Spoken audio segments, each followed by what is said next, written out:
Congratulations on your purchase of the Teeter X1 inversion table. If you have any questions or need any help along the way, don't hesitate to contact Teeter customer service at the number on your screen or visit teeter.com/support for live chat assistance.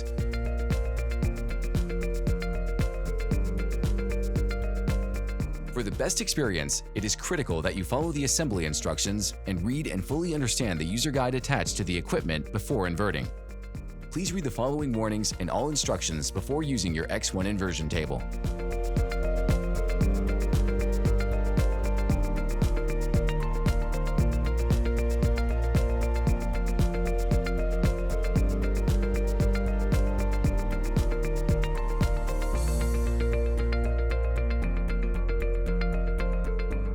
Before getting started with assembly, first unpack and prepare your workspace.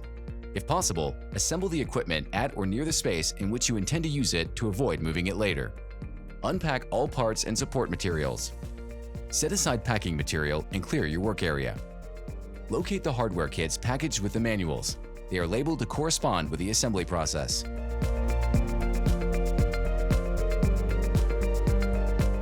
Step 1.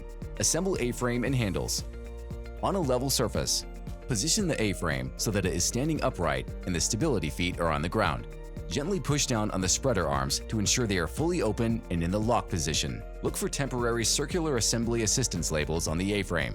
Right, left, front, and rear indicate your position while using the equipment, not facing it. These labels can be removed easily upon completion of assembly.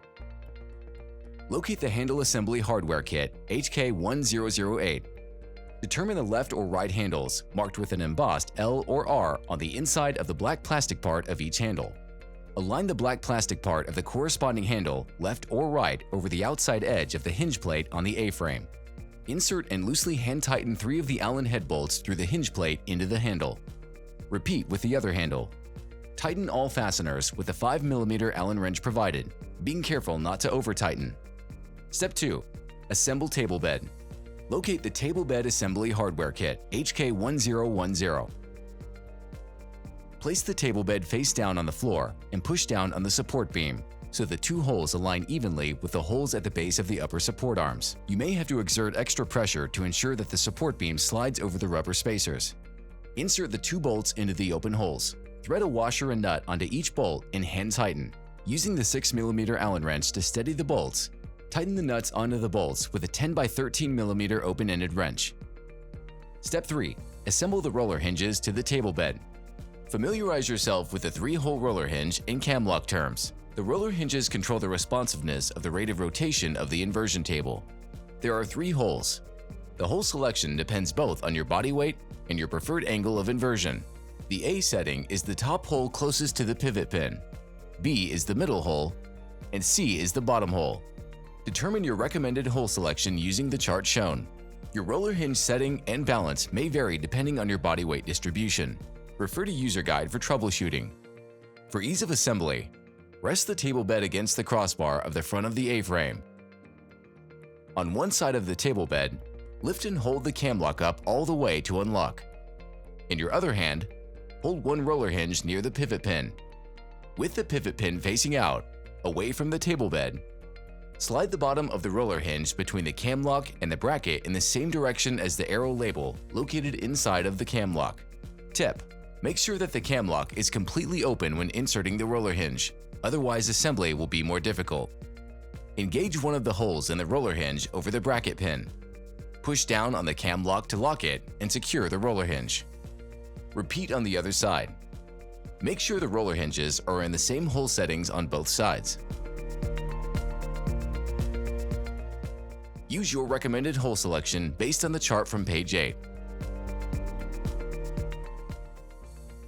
Step 4. Assemble table bed to A-frame. Face the front of the A-frame where the crossbar is located. Grasp both roller hinges right above the cam lock and lift the table bed. Allow the top of the table bed to rotate towards the floor so that the back of the table bed is now facing you and the top of the table bed is in front of the crossbar. Lower each roller hinge pivot pin into the A-frame hinge plates, one side at a time. The self-locking hooks will open to allow the pivot pin into the hinge plate slot, then automatically snap closed over the pivot pin. Tip: You may need to push outward on the hinge plate in order for the second pivot pin to lock in place. Make sure that each pivot pin is seated at the base of the slot in the hinge plates, and that the self-locking hooks have been closed over both pivot pins. Rotate the table bed so that it is facing up. Ensure that it rotates smoothly. See also Image A on page 12 to ensure correct assembly. Step 5. Assemble main shaft to table bed. Stand on the left side of the A-frame, holding the main shaft with the height markings facing up. Begin to slide the end of the main shaft into the main shaft housing at the base of the table bed. With your right hand, pull out the height selector locking pin and slide the main shaft in further. Release in the desired height setting.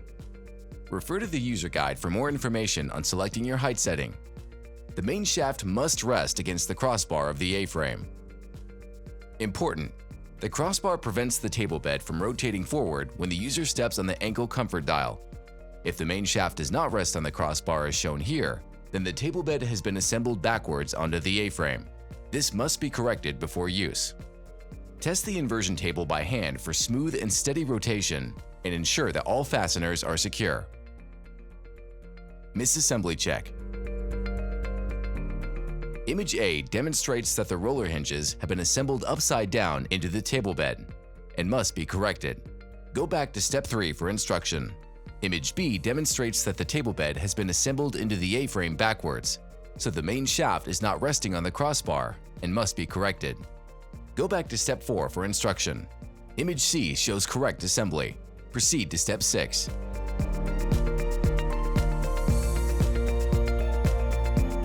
Step 6. Attach angle tether and head pillow. The tether will come pre-assembled to the A-frame.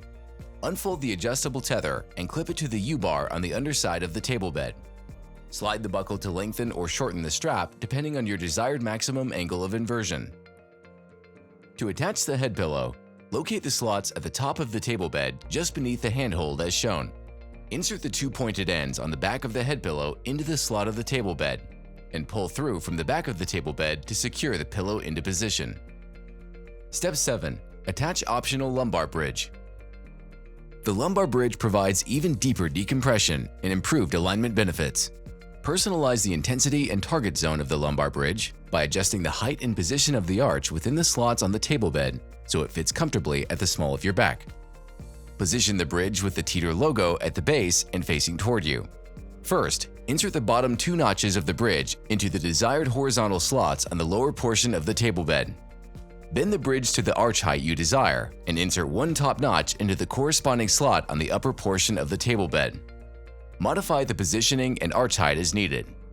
Note: long-term storage of the lumbar bridge in high arch setting may result in distortion of the shape and ability of the bridge to move to lower arch settings. Store in its flat position when not in use. Use of the lumbar bridge may impact the rotation of the table. Set the angle tether to a moderate inversion angle and use a spotter until you are able to find the correct balance settings and are comfortable with the operation of the table. Start in a lower level arch setting and work your way up. If you feel any discomfort, lower the setting until you are comfortable or discontinue use. The lumbar bridge works between intermediate and moderate inversion. Full inversion moves the body away from the table bed and will reduce the effectiveness of the bridge. Step 8. Attach optional acupressure nodes. Personalize the intensity and target zone of the acupressure nodes by positioning the varying sizes along the bed tracks as desired. Determine your desired node position along the table bed. Unscrew the black backing from the node and insert the backing into the slot from the rear of the bed so the threads are visible from the front. Twist the node clockwise into the backing to secure. Do not over-tighten to avoid damaging the node. Repeat as desired with additional nodes. To shift node placement within a track, simply loosen the backing and slide the node in the slot. Start with the smaller nodes and work your way up to the larger ones. The ideal placement of the nodes depends on where your muscle tension points align with the slots in the table bed. The pressure of the nodes will vary as the table rotates up or down. The nodes work best between intermediate to moderate inversion, 20 to 45 degrees. Full inversion moves the body away from the table bed and will reduce the effectiveness of the nodes. While inverted, stay at a static incline to maintain a steady pressure. Or oscillate, move between different angles of inversion for a massaging action. Use of the nodes may cause muscle soreness. If you feel any discomfort, decrease or discontinue use. Next steps. This is your step-by-step guide to customizing your user settings for a smooth and effortless inversion experience. If the user guide is not already attached, secure the chain to the A-frame through the designated hole in the hinge plate. Allow the user guide to hang freely on the outside of the A-frame spreader arms so it doesn't interfere with the rotation of the table bed. Important: once attached to the A-frame, do not remove the user guide. It should remain permanently attached to your inversion table to serve as a reference for all users in regard to proper adjustment and use of equipment.